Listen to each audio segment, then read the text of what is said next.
Oh, wow. Look at this. Look at this bit. Production design team have been able to create these worlds for real. We had the blight, we've had the ways, which was just extraordinary environment. The Ways is like the most talked about set ever. We talked about The Ways for a year and a half. I think the big challenge with The Ways was how to build it in such a way that it wasn't a 12-minute CG scene. When I got the script of the episode 7, the description of the vase was that it's a pitch black, and only the lanterns can create a little bit of the light.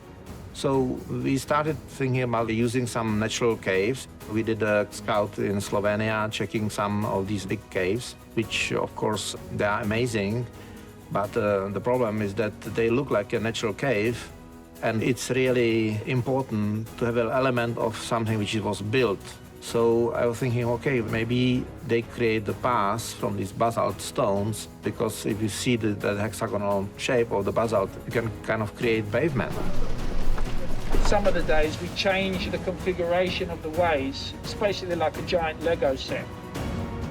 And after that, I had to be a little bit pragmatic, so we said, okay, let's do the platforms on the wheels, so we can create different setups, like make the wider platform, narrower platform, because we will use that advantage of the hexagons being able to connect it together.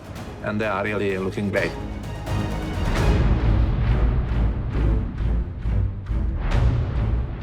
We were trying to figure out, so how do we do the blight? And discussing with Rafe and Andre, it was sort of like, we just don't want it to be kind of this fantastical huntsman or Snow White and the Seven Dwarfs. Like, you don't want it to be a fantasy forest, because this place, it's a rotten place.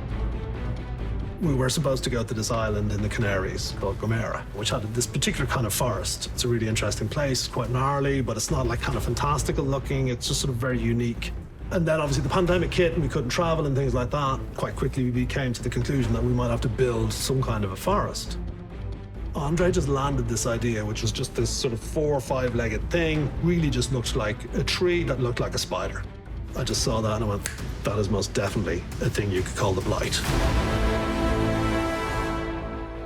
That was a challenging set for us, time-wise, and also nature is the trickiest thing to create, because it's very hard to manufacture all the details and the textures.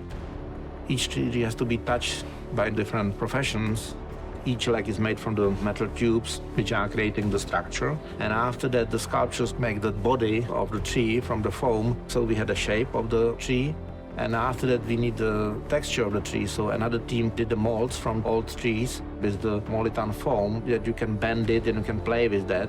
And there was another team who put the paint over, and there was another team who put the moss and greenery over it. Once the tree was ready, we put them together into the shape of the forest. Once you're inside it and shooting, you feel lost, you feel overwhelmed. You feel like everything's closing in and encroaching on you. Although it makes it harder to shoot in there, it does give you that feeling that we were always hoping to get from the blight.